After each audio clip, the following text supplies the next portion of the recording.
Well, thank you, Mr. Chairman. Let me first of all start off by saying I appreciate your efforts to work with me to get this hearing up today, to expedite the consideration of one of the most important national security positions in our government, the Secretary of State. So thank you. You're welcome. And I think all of us have a very strong interest in seeing that the president has in place as rapidly as possible his national security team. Thank you for that.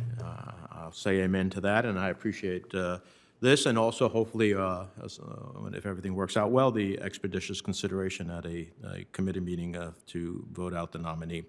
And let me just say one remark. I'll save my remarks about our future work together as a committee when the gavel changes. But as someone who has met your lovely wife, you are an incredibly fortunate man to have had over a half a century with her as a partner. So No one knows better than I. So congratulations to you on such a great long time together. She's just an incredibly charming person. Mr. Blinken, congratulations on your nomination. You're superbly qualified and prepared to be our next Secretary of State. And you have impressed us all over the years with your intellect, your dedication, and your humanity, including during your successful tenure as Deputy Secretary of State, Deputy National Security Advisor, and as Staff Director of this committee. Now, while tomorrow's inauguration is a time for healing and renewal, I am nonetheless compelled to speak about the insurrection at the Capitol on January 6th. The images from that day are permanently seared in our collective conscience. Terrorists defiling the Capitol with Confederate flags and Nazi images, seeking to take hostage or perhaps kill our democratically elected leaders, savagely beating police officers. And in that respect, my heart goes out to the family of New Jersey native and Capitol Police Officer Brian Sicknick, who succumbed to those injuries, and the family of Capitol Police Officer Howard Libengood, as well as dozens of other officers injured in the attack. This attack on the very foundation of our democracy delivered a tragic reminder that our ability to project power abroad is inextricably linked to the health and strength of our democracy.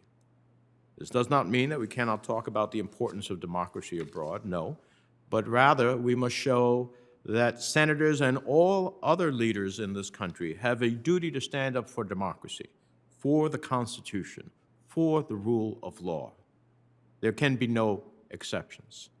And I expect that from the Biden administration, and based on my experience, I know, Mr. Blinken, you will do so in word and deed. Now, if confirmed, your task will be to repair and restore America's place in the world. You'll face complex challenges all over the globe. The world's on fire. Rebuilding alliances, restoring American leadership at international institutions, tackling problems that define our times and defy borders like climate change, migration, and COVID-19. And you will need to recenter our foreign policy around the core American values of democracy, human rights, and the rule of law. But you will need to do so thoughtfully. Over the past year, the world has watched the United States completely falter on a national response to COVID-19, continue its overdue reckoning with systemic racism, and struggle with the president's obsession with thwarting the peaceful transfer of power, pushing disinformation, and attacking a free press. As we work to advance American interests around the globe and seek to create a more democratic, prosperous, and secure world, we have to redouble our efforts at home to secure a more perfect union for all Americans. Now, as you're likely aware, North Korea, Russia, Turkey require some immediate attention. Over the past 4 years, North Korea's nuclear and missile programs have continued to grow unchecked.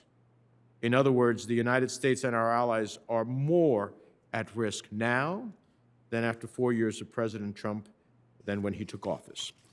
A revanchist Russia continues to threaten the United States and our allies, including through the recent SolarWinds cyber attack, the spread of disinformation, and efforts to silence and murder political opposition. And Turkey continues to be destabilizing by supporting Azerbaijan's aggression in Nagorno-Karabakh and through its own aggressive behavior in the Eastern Mediterranean against our democratic allies, Greece and Cyprus. From a broader regional perspective, one of your most important challenges will be to forge a coherent strategy for the Indo-Pacific, one led by our values, centered on our allies and partners, and implemented with consistency. As you know, I believe that while the Trump administration got some of the questions about the region right, they came up with the wrong answers. At a time when we should have been strengthening our alliances, building new partnerships, empowering a multilateral architecture, expanding commercial ties, and ensuring the vitality of democracy and the rule of law, the Trump administration, in almost every case, did the exact opposite. And after 4 years of the Trump administration, we are in a worse position to effectively compete with China than before. So I'm interested in hearing more about what your top priorities will be if confirmed in approaching the Indo-Pacific region and how our China policy nests within this larger framework. We also have a number of ongoing challenges in the Middle East, perhaps none so pressing as Iran. As you know, I was not a proponent of the JCPOA, but I also believe the Trump administration's decision to withdraw without a serious strategy involving our allies would ultimately leave us less safe and Iran emboldened. Unfortunately, Iran's continuing aggression across the Middle East and its recent nuclear activity that has dramatically advanced its capabilities has vindicated that prediction. Now, I understand the Biden administration is interested in returning to a diplomatic path, which I support, but I fear returning to the JCPOA without concrete efforts to address Iran's other dangerous and destabilizing activity would be insufficient. I believe there's bipartisan support to find a comprehensive diplomatic approach with Iran that includes working closely with our European and regional partners if we take those other issues into consideration. Closer to home, political crises in Latin America have caused human rights and humanitarian disasters on an unprecedented scale. Simply put, addressing rampant crime, weak governance, corruption, climate-related displacement in the Northern Triangle must be a top priority for the country and deeply impacts the security and economic well-being of Americans. Further south, I'm encouraged by the Biden administration's plans to renew our commitment to the multilateral efforts we must lead in order to improve the effectiveness of international sanctions and humanitarian aid as we pursue a diplomatic solution to the Venezuelan crisis. Maduro's campaign of crimes against humanity and attacks against interim President Juan Guaido and democratic civil society, which I hope the administration will recognize interim President Guaido, all have serious implications for U.S. national security and regional stability. Mr. Blinken, I also hope you'll support Ambassador Bill Richardson's efforts to free the six Americans who have been unjustly detained in Venezuela. I'm confident that if confirmed, you'll do everything you can to repair and restore American leadership abroad. Foundational to that effort will be rebuilding and reinvigorating the State Department itself. As you well know, our career foreign and civil servants are incredibly talented and dedicated. Over the past few years, however, they have been treated with disdain, smeared, and forced out of public service. There has been a stunning loss of expertise, steep declines in morale, little accountability for those at the top, and the State Department still has not achieved a workforce that comes close to reflecting the diversity of our country.